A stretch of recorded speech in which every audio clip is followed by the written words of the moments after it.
Elle quitte Paris en direction de Lille. L'A1 est l'une des autoroutes les plus fréquentées d'Île-de-France. À la sortie de Paris, les grands excès de vitesse sont fréquents. Alors le secteur est sous haute surveillance. Benoît et Mathieu sont policiers à la brigade motocycliste. Ce jour-là, ils décident de se poster à proximité du Stade de France. On a une limitation à 90 km/h, d'où l'infrastructure avec les virages. On va essayer de faire les interceptions au-delà de 150 km/h minimum. Les conducteurs contrôlés à une telle vitesse risquent gros. Les personnes qui vont être interpellées avec des vitesses bien supérieures à 50 km/h s'exposent à une rétention immédiate du permis de conduire, c'est-à-dire tout simplement qu'ils vont repartir à pied ou dans un véhicule de leurs proches. Golf modèle 6, test 155 km/h, voie de gauche. L'automobiliste dépasse de plus de 60 km/h la vitesse limite autorisée. Pour le rattraper, les motards de la police doivent se frayer un chemin à plus de 220 km/h.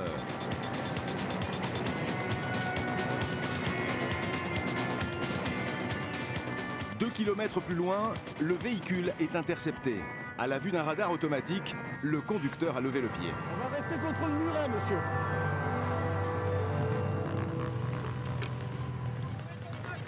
Vous êtes sur une portion à 90 km/h, vous avez été pris par un opérateur à 155.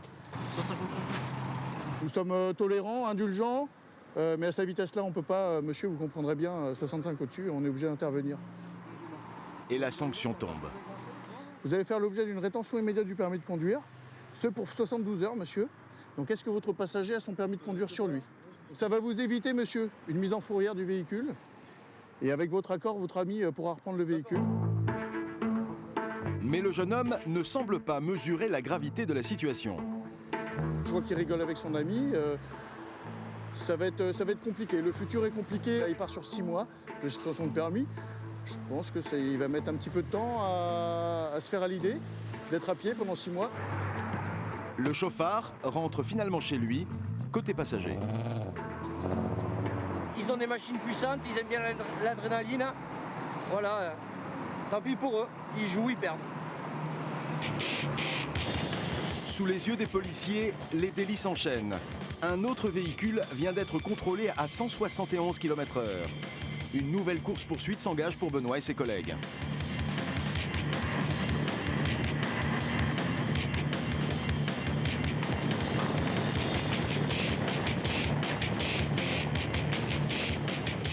Cette fois, c'est un motard.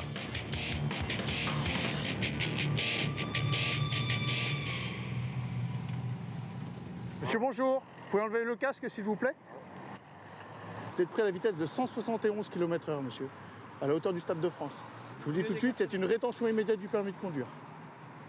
Donc je vais vous demander votre permis de conduire, s'il vous plaît, monsieur. L'homme accuse le coup. Je vous laisse constater votre vitesse. Là, C'est un amateur de vitesse et de sensations fortes. Déjà en tenue de compétition, il se rendait sur un circuit du nord de Paris. monsieur n'avait pas vraiment conscience. On voit l'état des pneumatiques, on voit que c'est une moto de circuit. Il se rendait justement sur un circuit de la région parisienne. À mon avis, il était déjà en warm-up. Il était déjà à l'échauffement, ce monsieur. Il arrivait juste pile poil chaud pour la piste. Mais malheureusement, on lui a rappelé que ce n'était pas le début du circuit et que les stands étaient bien plus loin. Là, on vous enlève votre permis, ça représente quoi? C'est quoi? Ah, la galère, surtout que je travaille avec. Donc voilà, je vais voir comment faire avec mon patron. Vous faites quoi dans la vie? Plombier. Voilà. Ça va être difficile là. Vous avez des amis dans le secteur qui puissent reprendre votre moto? Ouais, je suis chercher. Voilà.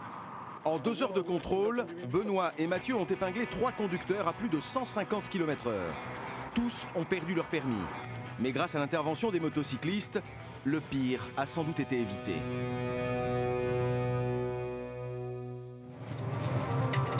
Les motards de la police, des as du guidon qui se faufilent à toute allure dans le trafic. Leur rayon d'action, Paris et sa petite couronne, son périphérique et ses autoroutes qui traversent la région où l'on déplore le plus d'accidents en France. Il s'en produit une quinzaine chaque jour dans la capitale. Grâce à leurs puissantes motos spécialement préparées pour la course-poursuite, ils peuvent dépasser les 200 km/h en moins de 10 secondes. Un atout contre les chauffards qui mettent en péril leur vie et celle des autres usagers. Vous avez bu quoi? Un verre ou deux? Ah non, vu comment ça sort, c'est pas un verre ou deux. Complètement alcoolisé. Contre les milliers de conducteurs, automobilistes ou de roues qui commettent quotidiennement des imprudences sur la route. Et le feu rouge, là, franchement, c'est parce que vous étiez au téléphone. Le feu rouge, j'ai pas fait attention. Ben oui, c'est bien ce que je vous reproche. Contre les voleurs de deux roues qui agissent dans la capitale. C'est l'emplacement du numéro de série. On voit très bien qu'il a été effacé, meulé et repeint. Ça peut aller très très vite en Paris. Tout le monde sait comment ça marche, ça peut aller très vite. Un scooter, des neufs, hop là, c'est fini. Ou encore contre les conducteurs circulant avec des faux permis. Vous me présentez bien ce permis comme étant authentique, on est bien d'accord? Oui. C'est un faux permis, monsieur. Non. Si. Non. Si. Ces pilotes hors pair sont également en première ligne pour convoyer les véhicules de secours. Ils sont régulièrement confrontés à des drames. Nous étions à leur côté dans les instants qui ont suivi l'attaque au siège de Charlie Hebdo. Nos collègues étaient dans ma diagonale quand ils sont passés. C'est un carnage, hein. Un carnage. Hein. Le pare-brise, là, il y a peut-être 15 impacts de balles. Hein. C'est pas dans le dos. De jour comme de nuit, ils mettent leur vie en danger pour assurer la sécurité sur les routes de la région parisienne. Le moindre écart d'une voiture, vous prenez les freins, vous êtes par terre. Nous avons suivi le quotidien de la compagnie motocycliste de Paris et de celle de Seine-Saint-Denis. Enquête avec l'élite des motards de la préfecture de police.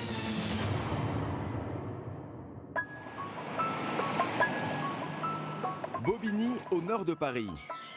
Ce matin, Benoît prend son service au QG des motards du 93. Il a intégré cette prestigieuse compagnie il y a 3 ans. À l'approche de la quarantaine, ce policier d'expérience a voulu se lancer un nouveau défi. Appartenir à ce corps d'élite est un privilège.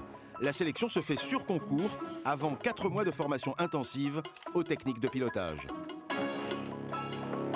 Vous avez choisi de devenir motocycliste en particulier?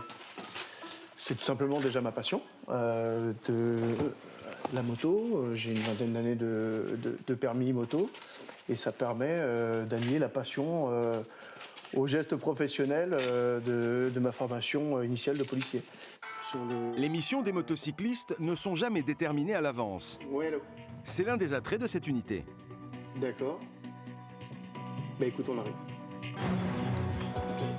Vous allez où? Là, on va se rendre sur un accident de voie publique, a priori assez grave. Donc on va prêter notre service pour une éventuelle escorte. Tango Macu 122, à 1+1, on va se diriger sur la commune de La Courneuve.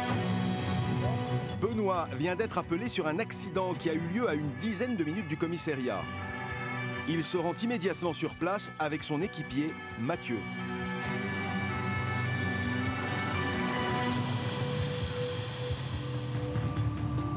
Le véhicule accidenté a percuté un trottoir à vive allure.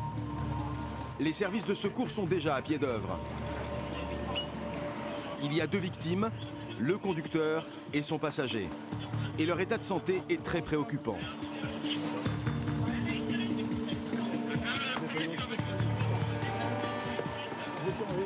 On est dans le cadre d'une urgence absolue. Hein. Je viens de voir le capitaine des pompiers. Ils souffrent tous les 2 de trauma crânien. Ils craignent que les personnes décèdent. On en saura un peu plus tout à l'heure. Les 2 individus, âgés d'une vingtaine d'années, ont violemment heurté le pare-brise de la voiture. Ils ont voulu tout doubler, puis ils se sont percutés là. Et les deux ils étaient pas touchés. Tu vois les 2 impacts des têtes sur le pare-brise. Les policiers tentent de comprendre les circonstances de l'accident. Selon les témoins, le conducteur serait directement impliqué. Il aurait brusquement changé de voie avant de rouler à contresens. Bon, a priori, la voie de droite où se trouve la dépanneuse était encombrée de par la circulation. Et ils ont voulu prendre à contresens, franchir la ligne blanche, passer un passage piéton et venir se rabattre très rapidement. Et au moment du feu, tout simplement, il s'est pris le mobilier urbain, à savoir le trottoir. Et le véhicule a fini immobilisé avec une décélération assez brutale. les policiers procèdent aux premières constatations pour reconstituer l'accident. En examinant l'intérieur du véhicule, ils en découvrent peut-être la principale cause. Dans cette bouteille entamée, il n'y a pas que du soda. Ça sent. Vous venez de trouver quoi là? Une canette d'alcool. Et de bière. Des accidents comme ça, on en voit souvent. Assez fréquemment malheureusement. Assez fréquemment et c'est souvent l'alcool, les stupes, la vitesse. Généralement c'est les deux roues. Là c'est un clapier malheureusement. Un test sanguin sera nécessaire pour savoir si le conducteur roulait sous l'emprise de l'alcool. Mais la priorité, c'est de stabiliser l'état de santé des deux victimes, toujours préoccupant. Les médecins ont contacté les services d'urgence d'un hôpital voisin. Benoît et Mathieu doivent escorter l'une des deux ambulances. Dans la circulation, les deux motocyclistes doivent frayer un chemin au véhicule du SAMU. Le moindre ralentissement peut avoir des conséquences dramatiques pour la victime. Le véhicule arrive à l'hôpital, un instant toujours redouté par les secours et par les policiers. Mais quelques minutes plus tard, les nouvelles sont plutôt rassurantes. Alors Benoît, l'état de la victime? L'état de la victime, elle sort du scanner. Il y a a priori des fractures au niveau cervical. On n'en sait pas beaucoup plus. Le pronostic vital n'est plus engagé, mais on ne connaît pas encore la nature des séquelles. Voilà. L'autre victime s'en sortira aussi. Un soulagement pour les deux policiers qui doivent déjà repartir avant de connaître l'étendue exacte des séquelles. De jour, les comportements inconscients sont courants sur les autoroutes franciliennes. De nuit, c'est encore pire. À l'origine, souvent une consommation excessive d'alcool ou de drogue. À partir de maintenant, ça peut arriver vraiment fort. Et ça va passer comme des ballons. Joseph et ses collègues font partie de la brigade motocycliste de nuit du 93. S'ils sont postés ce soir sur cette portion de l'autoroute A3, ce n'est pas par hasard. Disons que c'est un spot pour les pilotes en herbe du 93. Ils sortent de Paris et ils enquillent l'autoroute. Vous allez voir, hein, on en attend un ou deux, vous allez voir, vous allez comprendre. Hein. C'est limité à 90, véridique. Hein. Les motos elles vont monter à 180, 200, voire plus. Hein. Vous allez voir. En effet, après moins de 5 minutes, un véhicule passe comme une fusée sous le nez des policiers. Ah bah regarde, ça part. On y va? Allez. Cette partie d'autoroute qui traverse la Seine-Saint-Denis est limitée à 90. L'aiguille de la moto monte à plus de 200 km/h pour rattraper ce conducteur un peu pressé.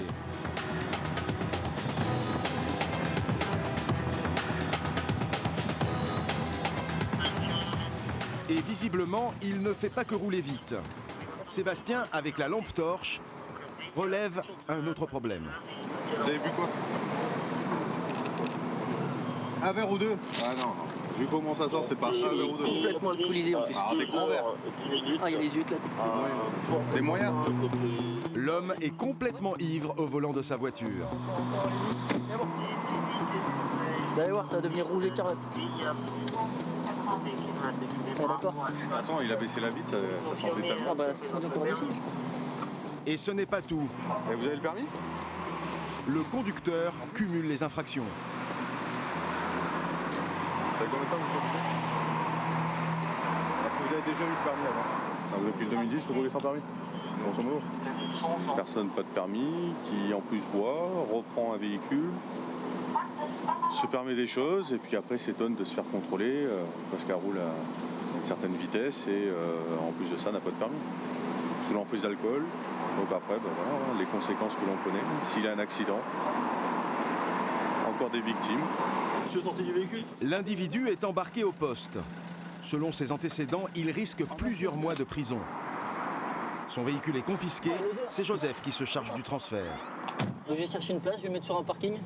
Et il était vraiment bien bourré parce que l'odeur, je vais être à 6 grammes. L'éthylotest n'en révélera bien sûr pas tant, mais tout de même un taux d'alcool d'1 gramme par litre de sang, un profil qui n'a rien d'inhabituel la nuit. Je pense que la notion de la réalité lui échappe totalement, donc après, rouler à telle vitesse pour mettre sa vie en danger pour un alcoolique ou une personne qui a bu. On ne sait jamais sur quoi on va tomber, hein, malheureusement. Cette nuit, les motocyclistes ne sont pas au bout de leur surprise. Un peu plus tard, sur le périphérique parisien, une voiture double à toute vitesse par la droite.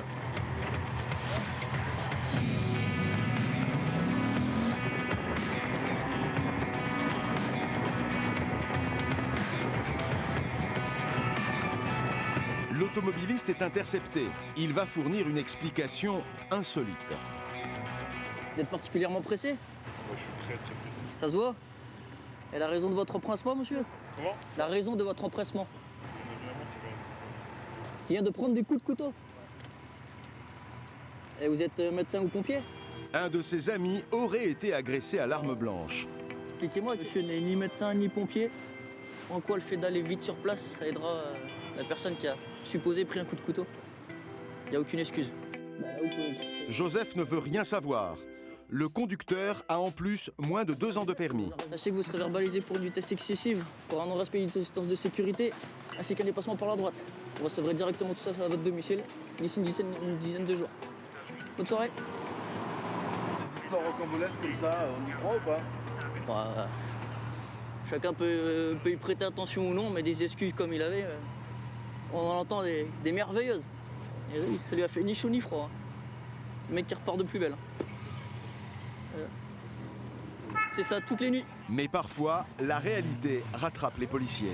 Un mec qui s'est fait descendre, on y va. Direction une cité située aux portes de Paris. Le contrôle de vitesse est interrompu. Un homme touché par balle est entre la vie et la mort.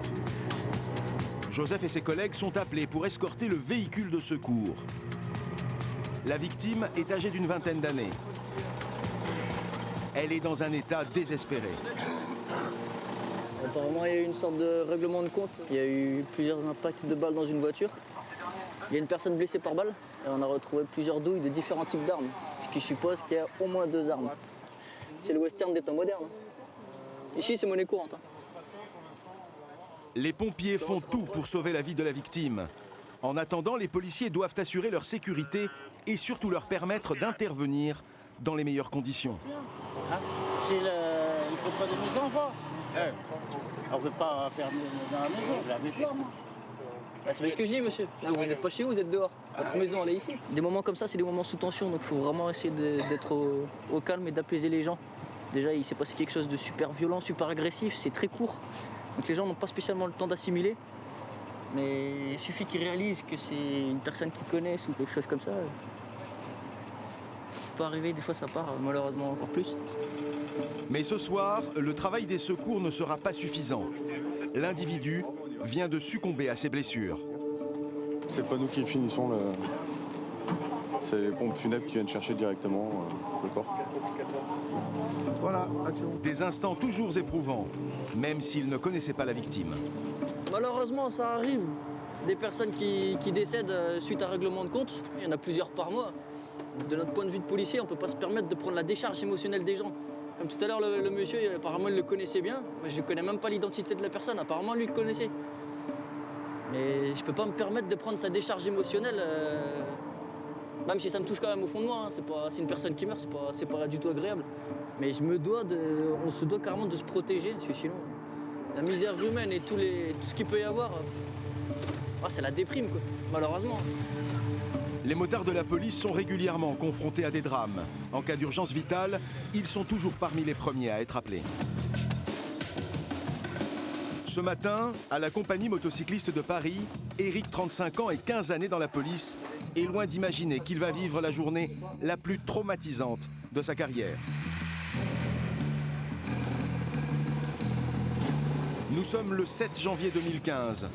Un événement incroyable vient de se produire en plein Paris. 2 terroristes ont attaqué au fusil mitrailleur les locaux d'un journal satirique, Charlie Hebdo. Et le bilan est très lourd, 11 morts.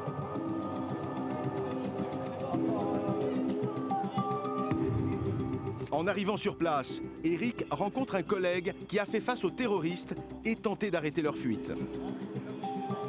Ils on arrive en contresens. Et la voiture. Tu étais au courant que ça tirait? Ben oui, on arrive de là, en contresens. Ouais. Et la voiture, elle arrive sur nous. Quand ils arrivent, moi j'ai vu là, le collègue de l'autre côté, lui là quoi. Et moi, quand le collègue il était dans ma diagonale, quand ils sont passés par là, voilà. J'ai visé l'habitacle. Ouais, toi ça va? Je me garde. Eric apprend à ce moment-là qu'un policier fait partie des victimes. Là, t'entends, et ça tire. Là, quoi. Ouais, mais c'est un truc de fou, quoi. Moi, franchement, je suis sur le cul. Un collègue mort. Il est mort? Le collègue de la JD. Normalement. D'après les infos que j'ai. Plus loin, sur le boulevard, Eric découvre une véritable scène de guerre. C'est un carnage, hein. Un carnage. Hein. Le pare-brise, là, il y a peut-être 15 impacts de balles. Hein. On voit bien qu'ils visaient pas les pneus hein, pour s'échapper, hein, les mecs. Hein. Il prend tout de suite la mesure de cette tragédie. Jamais il n'avait vu une attaque d'une telle violence. À mon avis, il y a eu un face-à-face là, avec les malfrats là, qui sont arrivés de cette rue, là, sans unique. Les collègues là, se voyaient en prise au piège, il a reculé, il est allé foncer directement dans les voitures en stationnement. C'est pour ça, parce qu'apparemment elle est juste dans la ligne de la rue, donc j'en déduis que ça peut être ça. Ça peut être ça. Et pour s'échapper, ils l'ont arrosé, tout simplement. C'est pas tant beau. C'était quand même d'une violence assez rare, j'ai envie de dire, que j'espère plus connaître au long de ma carrière. C'est choc, surtout quand c'est un de chez nous qui est touché là, dans ce cas-là. Mort pour la France. Voilà. Des centaines de policiers, des médecins, des secouristes sont mobilisés. La capitale est en état de siège. Sous le coup de l'émotion, Eric, comme tous ses collègues, tente de reprendre ses esprits. Car il y a de nombreuses urgences à gérer. Le travail pour l'instant, c'est d'être à disposition du PC d'urgence pour faire d'éventuelles escortes urgentes ou personnalités. Soyez sur les ondes tous à l'écoute pour vous annoncer et pour être prêt à partir si besoin. L'ordre du départ est là. La priorité pour les motocyclistes, c'est de permettre aux véhicules de secours d'accéder le plus rapidement au lieu du drame. Les personnes les plus grièvement blessées dans l'attaque ont déjà été transférées, mais Eric et Jean-François doivent encore escorter une trentaine de personnes dans ce bus réquisitionné.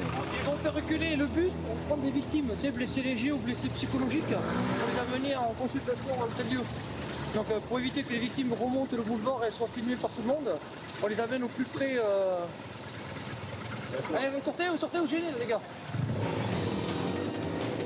À l'intérieur, des témoins des échanges de coups de feu et de la course-poursuite.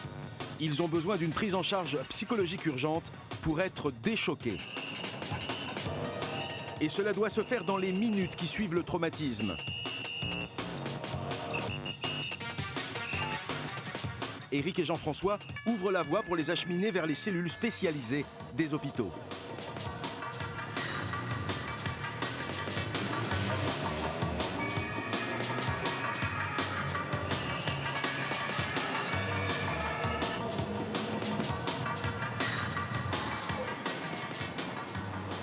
On essaye de faire face aux problèmes de circulation, vu que toute la circulation est détournée dans Paris. Et coup de chance, ça roulait bien. Donc les personnes elles seront prises en charge rapidement et pourront rentrer chez elles le plus rapidement possible. Et quand on sait ce qui vient de se passer, on ne se pose pas la question on se demande pas si on va être la cible d'un attentat, nous aussi. Surtout le surattentat. Je pense que le souci, c'est le surattentat, malheureusement. C'est qu'il y a un premier attentat et le surattentat, c'est-à-dire qu'une autre personne puisse faire la même chose ailleurs, au même instant ou quelques minutes après. Mais on y pense. On ne le montre pas, mais on prie. On prie pour pas que ça arrive. Voilà. Pendant plusieurs jours, les motards resteront en état d'alerte.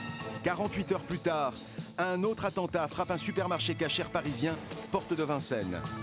Une suite d'événements qui ont plongé le pays tout entier dans l'effroi.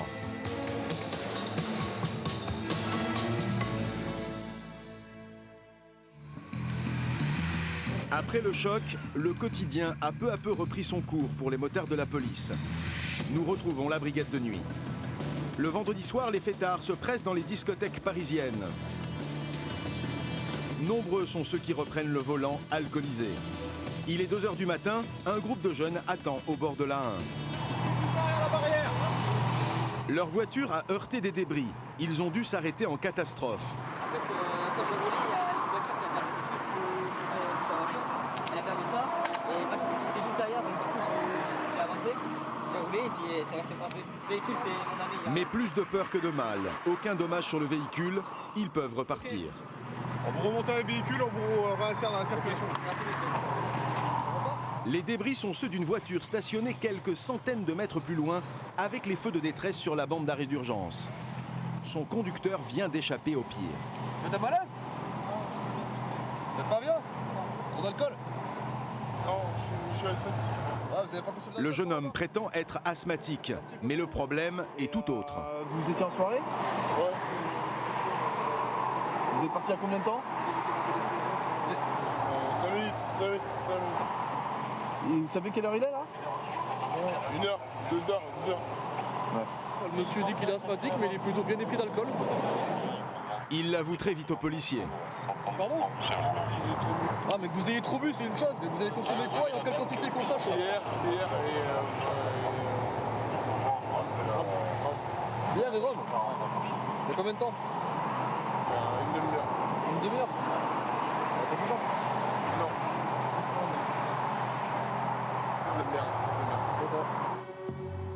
C'est surtout un miracle s'il est toujours en vie. Car voilà l'état de sa voiture. Toute la partie avant droite a été broyée. Il a accroché à près de 100 km/h l'arrière d'un poids lourd. Le speed remorque qui est juste derrière nous roulait tranquillement sur sa voie à sa vitesse limite, à 90 km/h. Et puis le monsieur derrière devait arriver un petit peu au-dessus de la vitesse. Il lui est rentré dedans, il n'a pas pu l'éviter. Et heureusement que c'est que matériel. On a quand même un bon véhicule qui a avancé le choc. J'ai 100% déconné, je le sais. Je le sais. Et je dis pas, vous avez rien fait de mal. Déjà, vous avez risqué d'une part votre vie.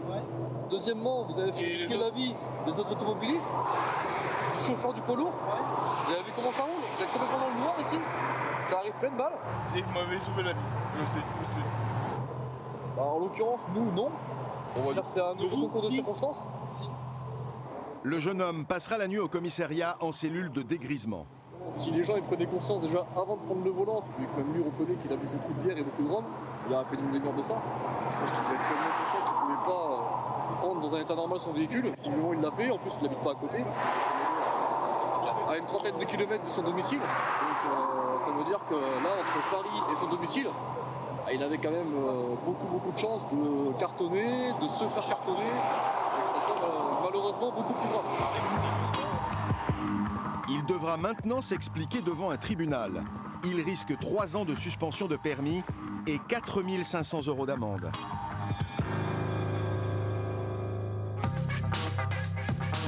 L'un des endroits que les motocyclistes redoutent le plus à Paris, c'est le boulevard périphérique. Il est emprunté chaque jour par plus d'1 million d'usagers. Malgré l'abaissement de la vitesse maximale à 70 km/h, les accidents sont quasi quotidiens et ils impliquent souvent des conducteurs de 2 roues. Les 2 roues, vu la densité de circulation du périphérique, circulent essentiellement sur la file du milieu, entre la 2e et 3e voie, avec beaucoup de changements de file, et ce qui provoque énormément de chutes et d'accidents, souvent mortels à ce niveau-là sur les périphériques. Pour lutter contre les comportements dangereux, les policiers ont dû adapter leur technique de répression.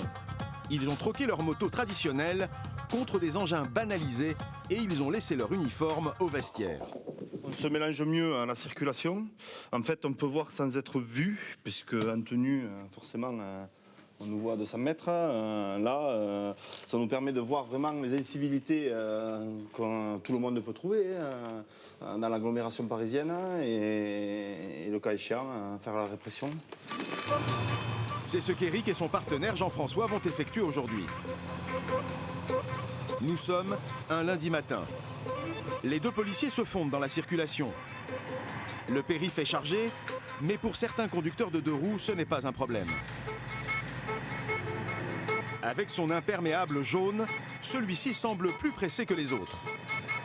Éric et Jean-François le prennent en chasse. L'homme se faufile et talonne dangereusement les autres 2 roues. À l'approche d'un radar, il freine brusquement avant de remettre plein gaz.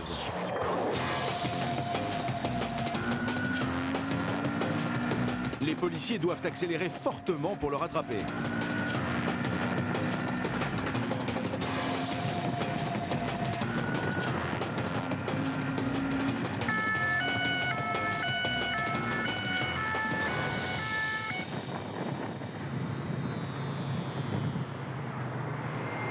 On vous suit depuis la porte à la chapelle, monsieur. Vous étiez en train de faire des gymkhana entre les fils de voiture. D'accord? Vous ne respectez pas les distances de sécurité avec les motos qui étaient devant vous. Au radar, vous avez planté les freins et après, derrière, on est monté à 125 km/h. Dépassement par la droite.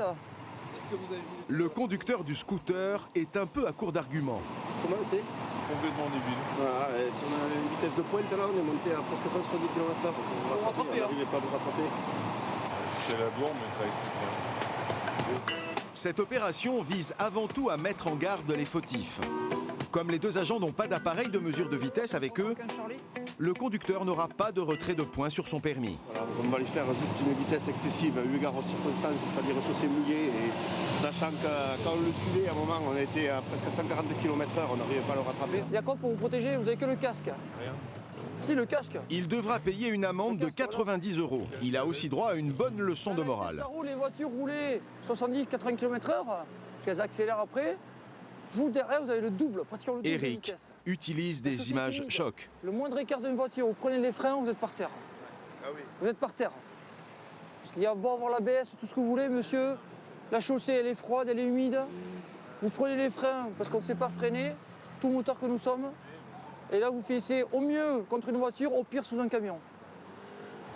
Petite sanction par rapport à la gravité de la faute.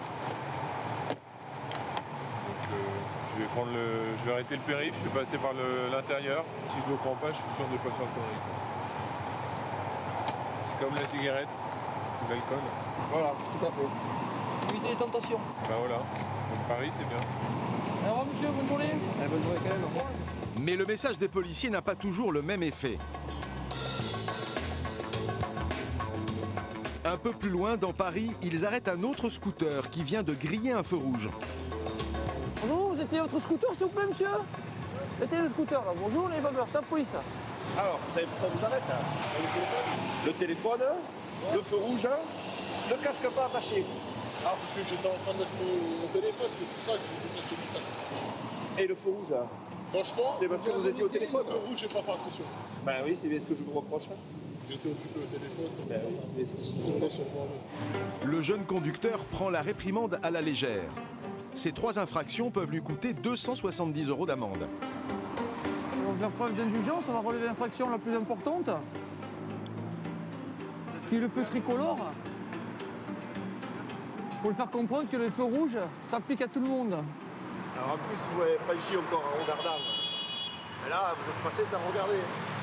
C'est-à-dire, au croisement, il y a un camion qui a le feu vert, il passe ici sous l'eau. Mais cette fois, Vous vous rendez compte, non? Non, je vois que vous rigolez. la méthode Enfin, moi, je ne veux pas vous faire la morale, je suis pas votre maman. ne semble pas très efficace. Ça va vous coûter cher? Rien à foutre. Vous avez rien à foutre? Pourquoi? Exactement rien à foutre. Pourquoi? Parce que, franchement, c'est le dernier mot. Il le verra plus tard, hein, s'il se fait renverser. Dès que je vous dise, je ne veux pas être derrière lui, je suis pas sa mère. Je vous restitue ça, monsieur?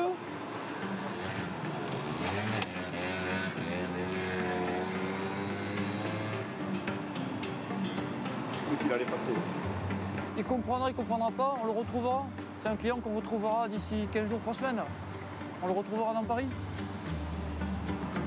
Dans la capitale, les 2 roues sont impliqués dans la moitié des accidents de la route. Un danger que tous ne perçoivent pas de la même manière. En Île-de-France, il y a près de 500 000 2 roues en circulation. Leur nombre a augmenté de 34% en 10 ans. Une aubaine pour les voleurs. Dans les rues de la capitale, un vol est commis toutes les 5 minutes. Les véhicules dérobés alimentent des réseaux de pièces détachées ou sont maquillés puis revendus d'occasion, la plupart du temps sur Internet. Aujourd'hui, Eric et Jean-François traquent les scooters suspects. Postés à un rond-point, ils arrêtent les conducteurs pour un contrôle. Bonjour monsieur, police nationale, je vais vous demander votre permis de conduire s'il vous plaît, certificat d'immatriculation. Vous passez les papiers monsieur s'il vous plaît? Vous présentez, voyons le... Carte grise hein? Vous l'avez acheté il y a combien de temps? Je l'ai acheté il y a juillet, je crois. Allez, voilà, c'est mieux comme ça monsieur. Il est de 2009 ce véhicule hein? Je crois vers le mois de juillet, quelque chose comme ça, je l'ai acheté. Sur le bon coin vous l'avez acheté? Oui, je l'ai acheté sur le bon coin. Vous l'avez payé cher? Oui, je l'ai payé cher quand même. 1500 €. 1500 €? Si le policier pose toutes ces questions, c'est parce que l'année figurant sur la carte grise ne colle pas avec l'état du véhicule. Il est bien neuf non ce scooter pour être de 2009? Ouais, le monsieur il a peut-être dû en prendre soin, il allait juste à l'école avec, il m'avait dit. Ouais. Il est accidenté le scooter ou pas? Éric et Jean-François pensent que le jeune homme circule sur un scooter volé. Vous l'avez acheté il y avait combien? Il y avait une centaine de kilomètres. Une centaine? Un peu plus qu'une centaine, genre. Un véhicule que vous achetez en 2014 qui a 5 ans, qui a 100 km, ça ne vous pose pas de problème? Le scooter a peu roulé et en plus, il a changé de couleur. D'origine, il est bleu le scooter. Bleu. Il est pas bleu là. Tiens, vous voulez bleu là, monsieur? Vous voulez que je gratte la peinture pour voir s'il sort bleu dessous? Ah non, il est noir. Non, d'origine c'est bleu, monsieur. En l'inspectant de plus près, Éric et Jean-François se rendent également compte que la plupart des pièces sont récentes. Ah mais elle est là. Voilà, c'est à cet endroit-là qu'elle était la plaque. Les pièces qui ressortent, c'est 2012, 2013, 2014. Le véhicule est daté 2009. C'est pas un souci? Non, ça vous pose pas de problème. Ce scooter pourrait être en fait une doublette. Un deux roues volé que le receleur aurait maquillé avec la carte grise d'un vieux scooter de même marque, datant de 2009. Alors là, c'est l'emplacement du numéro de série. On voit très bien qu'il a été effacé, meulé et repeint. Et on voit bien que là, cette partie, elle est lisse. Et là où c'est qu'il y a le numéro de série, normalement, eh bien, on voit bien que ça a été meulé. Pourquoi ils ont fait ça? Pourquoi ils ont fait ça? Pour pas qu'on retrouve le propriétaire et qu'on voie surtout qu'il est volé. Ils mettent dessus une plaque appartenant à la carte grise et quand on voit le certificat d'immatriculation, il est en 2009 et alors que le scooter est neuf. Le ton est cette fois plus direct. On va pas se mentir, il y a le numéro de série, il a été effacé là, ça se voit sur le cadre. Est-ce que vous l'avez acheté ou est-ce que vraiment... Non, parce qu'on va le savoir. Il n'y a pas de problème. Voilà. Moi, je l'ai acheté formellement avec... Là, je vous explique, on a une carte grise de 2009, d'accord? Donc à un moment, l'étau il va se resserver sur vous ou sur le dernier acquéreur. Hein. Le jeune homme est conduit au commissariat pour s'expliquer plus en détail. Face aux policiers, il prétend ignorer que le scooter était volé. Il en sortira libre quelques heures plus tard, sans être poursuivi. Mais il repartira à pied car son véhicule sera confisqué par les forces de l'ordre. Des scooters maquillés, il y en aurait des centaines sur les sites de vente d'occasion. C'est un endroit privilégié des receleurs. Mais alors comment ne pas se faire piéger quand on achète un deux roues sur Internet? Ce conducteur qui roule sur la roue arrière est un voleur de scooters. Nous l'appellerons Gérald. Il affirme voler occasionnellement pour arrondir ses fins de mois. Il nous révèle les dessous de ce trafic très juteux. Il y a des gens qui tournent en camionnette et avec leur camion, ils vont soulever les scooters et ils les ramènent dans leur quartier et ils les refont quoi. Ils les refont à neuf, ils les remettent limite en règle carrément, même assuré, on peut l'assurer, on peut tout faire avec une carte grise. Et à partir de ce moment-là, ça devient un business très juteux. Les gens ils vendent des scooters qu'ils ont investi même pas 500 € dedans. Et ça peut revenir à peut-être 1000 €, voire 1500 € de bénéfices par scooter fait. Vous en trouvez souvent des scooters? Constamment dans la journée, les gens ils sont tout le temps perchés, tête ailleurs, pressés. Ils laissent souvent les clés dans leur scooter. Faut vraiment faire attention. Après, si on veut pas se faire voler son scooter, ça peut aller très très vite dans Paris. Tout le monde sait comment ça marche, ça peut aller très vite. Un scooter, il est neuf, hop là, c'est fini. La technique est souvent la même. Avant de dérober un deux roues dans la rue, le receleur achète d'abord une épave à moindre coût sur Internet. Je cherche un scooter à bas prix. Donc là, je suis tombé sur une petite annonce intéressante. Un gilet Stalker à 250 €. Ce qui intéresse le voleur, ce n'est pas le véhicule, mais sa carte grise, qui servira à faire une doublette. Si j'ai envie, je vais voir la personne, je vais juste de me donner la carte grise, mais c'est mieux de prendre tout le scooter. Comme ça, elle ne le déclare pas volé, je le scooter à mon nom. Une fois que la carte grise elle est à mon nom, j'ai plus qu'à voler un scooter de la même catégorie ou d'acheter un scooter volé et de remettre toute l'identité dessus en fait. L'identité du scooter défectueux sur le scooter volé. C'est-à-dire le numéro de gravage, effacer les numéros de série, mettre des nouveaux numéros de gravage, mettre la plaque par la suite et si possible faire en sorte qu'ils soient de la même couleur. Le 2 roues maquillé est ensuite revendu sur des marchés parallèles, parfois même expédié à l'étranger ou tout simplement remis en vente sur Internet. Comment on peut repérer une annonce louche? Déjà, si les personnes ne montrent pas de photos de son véhicule, c'est un peu louche. Après, il ne faut pas toujours prévoir le mauvais coup, en fait. On ne peut pas toujours s'y attendre. Faut voir la personne en vrai, en fait, pour être sûr. Vous, par exemple, si vous revendez un scooter maquillé, on ne peut pas le savoir. On ne peut pas le savoir, non. C'est impossible de le savoir, en fait. En France, l'an dernier, près de 70 000 2 roues ont été déclarés volés.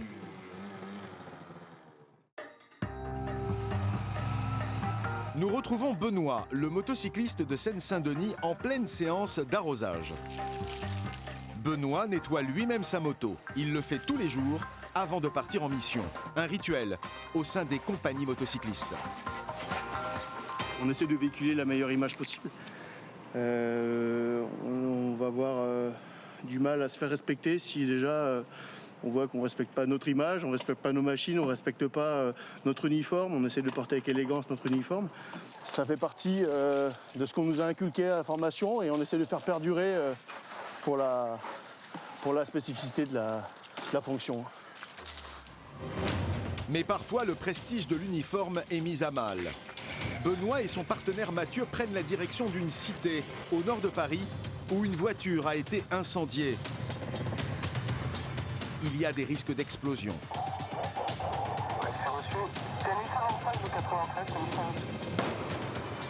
La température fait éclater un pneu du véhicule. Les deux policiers doivent sécuriser le périmètre pour protéger les habitants, mais aussi pour permettre aux pompiers d'intervenir sans être pris à partie. Ici, forces de l'ordre et pompiers ne sont pas toujours les bienvenus. On est vraiment entre deux façades de bâtiments. Il y a eu déjà des antécédents. On voit bien au positionnement des véhicules de pompiers également qui ne s'exposent pas. Ils restent dans... Partiellement, l'indicatif s'il te plaît, c'est quoi? Dans les, en couverture. Voilà. Ce que craint Benoît, c'est la chute d'objets. Quelques instants plus tard, un projectile a justement été lancé d'un étage. On vient de prendre un projectile, collègue. C'est quoi qu'on a pris un peu de moutarde, là? Oh, merde. Mais cela n'impressionne pas Benoît. Ça va aller. Pourquoi vous allez me virer de ma cité? Les policiers tentent de nouer le dialogue avec un petit groupe de jeunes du quartier. Un dialogue pas toujours facile. Merci, jeune homme. Merci, jeune homme. Les policiers, je ne comprends pas pourquoi ils sont là pour sécuriser, parce que quand on a besoin d'eux, ils sont jamais là. Les pompiers, c'est normal qu'ils soient là, ils font leur travail. Et c'est normal que les pompiers ne vont pas se faire caillasser ici. Pourquoi caillasser des pompiers? C'est pas une bonne raison. Moi, je ne comprends pas les gens qui caillassent des pompiers. Quoi. Il y a des collègues à vous, il y en a qui sont très bien. Il y en a d'autres qui cherchent la merde. Après, quand vous cherchez la merde, c'est normal que vous la trouvez. Chacun est comme il est. Après, il ne faut pas généraliser. Donc, chacun sa mission est pareil. Il ne faut pas généraliser pas sur les fonctionnaires de police également. Comme il y en a qui savent faire des roues, il y en a qui savent pas en faire. L'échange se finit sur un ton plus léger. Les jeunes prennent même des photos. Les pompiers ont éteint l'incendie. Benoît et Mathieu peuvent quitter les lieux. Nous les retrouvons quelques jours plus tard, de nuit, sur un autre incendie, cette fois bien plus grave. 2 pompiers ont été grièvement blessés dans un feu qu'ils tentaient d'éteindre. Ils sont entre la vie et la mort. L'incendie s'est déclaré dans le logement d'une zone pavillonnaire de Livry-Gargan, en Seine-Saint-Denis. Les 2 sapeurs sont brûlés à 50 et 80%. Le pronostic vital de chacun est engagé. Les motards pour la DZ. L'AR Montfermeil est prêt à partir dans l'immédiat. Ok, d'accord. Une équipe avec doigt, juste... Il va y avoir une évacuation sanitaire par les airs. Il y a besoin d'acheminer un véhicule SAMU jusqu'à un stade voisin. Et c'est l'hélicoptère qui va prendre en charge une des victimes déjà. On va faire en sorte de limiter les dégâts. Il faut faire le plus vite possible. Là, c'est hyper urgent et hyper vital. À l'aide des téléphones, il faut déterminer en urgence un itinéraire. On vient à peine d'arriver là, donc on s'adapte. Comme on fait sur une circonscription qu'on ne maîtrise pas à 100%, avec plein de rues à sens interdit. On a une ambulance de réanimation au cul, on va partir sur un stade pour héliporter le collègue. Le stade où l'hélicoptère les attend est situé à quelques kilomètres. Les policiers arrivent rapidement sur place. Mais les nouvelles ne sont pas bonnes. Policiers et pompiers ont l'habitude de travailler ensemble. Benoît et Mathieu ont bien du mal à masquer leur émotion. Ouais, bah là, je ne vais pas faire trop de commentaires parce que a priori, il est vraiment bien touché, malheureusement. On va attendre des nouvelles en espérant que ce soit positif parce que là, on est un peu tous abattus. A priori, on a du mal à concevoir que voilà, on a 2 sapeurs-pompiers qui viennent éteindre un incendie et qui sont entre la vie et la mort, donc, et qui donnent aussi de leur vie.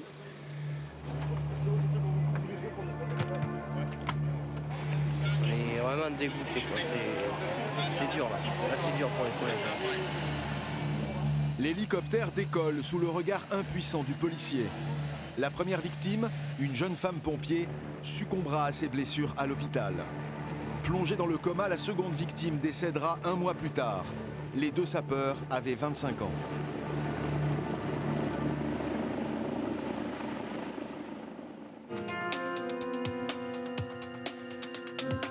Nous retrouvons Éric et Jean-François en patrouille dans les rues de Paris. Les motocyclistes sont formés pour détecter tous les comportements anormaux sur la route, même les plus anodins. Comme le conducteur de cette camionnette blanche qui va avoir droit à un contrôle de papier. Si Éric fait un demi-tour sur son passage, ce n'est pas par hasard. Bonjour monsieur la police nationale, je vais vous demander de couper d'abord votre moteur et me présenter votre permis de conduire, certificat d'immatriculation s'il vous plaît. On est passé, le monsieur nous regardait un peu avec insistance, genre me contrôlez pas, alors... Vous sentez quelque chose de louche? Quand quelqu'un nous regarde comme ça, pas effrayé, mais voilà, peut-être il y a un loup, effectivement. Donc, vous avez eu un permis en France, monsieur, ou pas? Non. Jamais? Non, j'ai pas encore demandé. L'homme semble être en règle. Il n'a pas de permis français, mais un permis belge. Vous m'ouvrez pour savoir ce qu'il y a dans le... Chauffeur-livreur, il l'utilise tous les jours pour distribuer des prospectus avec sa camionnette. Oui, d'accord, c'est la fin de journée, là. Il n'y a plus rien, bon, ok, très bien. Très bien, ça marche, merci. Mais il y a quelque chose qui intrigue les policiers. Et en y regardant de plus près, Jean-François croit détecter des anomalies sur le permis. Il sort un petit coup avec la pointe qui va sur le côté. Ce pourrait être un faux. On voit bien ici que c'est de l'impression à jet d'encre, tout simplement. Ce n'est pas les écritures conventionnelles par les imprimeries nationales. Ah ben voilà. Donc j'ai la confirmation, on a la confirmation par les fichiers radio, il a le permis français en demande. Depuis quand il est en demande? Je suis passé par TMP Ah, ouais. Donc il a le permis français en demande, c'est-à-dire qu'il est inscrit à l'auto-école, il est en train de le passer et en attendant il roule avec un faux. Vous l'avez eu quand, monsieur, votre permis là? Quand? 2002. 2002. Et vous êtes arrivé en Belgique quand? Ah ben on a fait un an et demi en Belgique. Alors vous l'avez eu en 2002 et vous êtes arrivé il y a 1 an et demi en Belgique. Voilà, L'automobiliste s'en mêle les pinceaux dans les dates et se perd dans ses explications. J'avais le temps pour le passer. Ouais. Je suis plus mon temps là-bas parce qu'ici j'ai pas le temps en fait. Je travaille tout le temps. Là-bas vous avez le temps, ici vous avez pas le temps. Voilà, j'ai pas le temps. Ouais, normal. Voilà. Et depuis que je suis revenu. Bon allez, monsieur, je vais vous expliquer. Ce permis, c'est un faux permis que vous me présentez. Là, vous me présentez bien ce permis comme étant authentique, on est bien d'accord? Ben oui. C'est un faux permis, monsieur. Non. Si. Non. Si. Et vous le savez, monsieur. L'homme a l'air très étonné d'apprendre cette nouvelle. Non, moi je constate. Après, il y aura une enquête derrière, d'accord? Et s'il s'avère que c'est un vrai, ben, dans ce cas-là, voilà. Devant le policier, il nie catégoriquement rouler avec un faux permis de conduire. Par contre, s'il s'avère que c'est un faux et que vous nous avez menti, vaut mieux que vous me le disiez maintenant, plutôt que de remuer... Non, mais je vous le dis. Il n'y a pas de mal, vous inquiétez pas, vous avez tué personne, monsieur. Heureusement, d'ailleurs. Éric embarque le conducteur au commissariat. Dans le véhicule, l'homme continue à faire le surpris. Pourquoi vous n'avez pas de permis français? Parce que j'ai pas le temps de passer le permis pour aller foncer en fait déjà. J'ai pas le temps. Voilà, il faut inscrire, il faut aller là-bas tout le temps, 3 fois dans la semaine, 4 fois je sais pas. Moi j'ai pas le temps. Un manque de temps qui pourrait lui coûter très cher. Conduire sans permis peut être puni d'1 an d'emprisonnement et de 15 000 € d'amende. Mais là, c'est encore plus grave.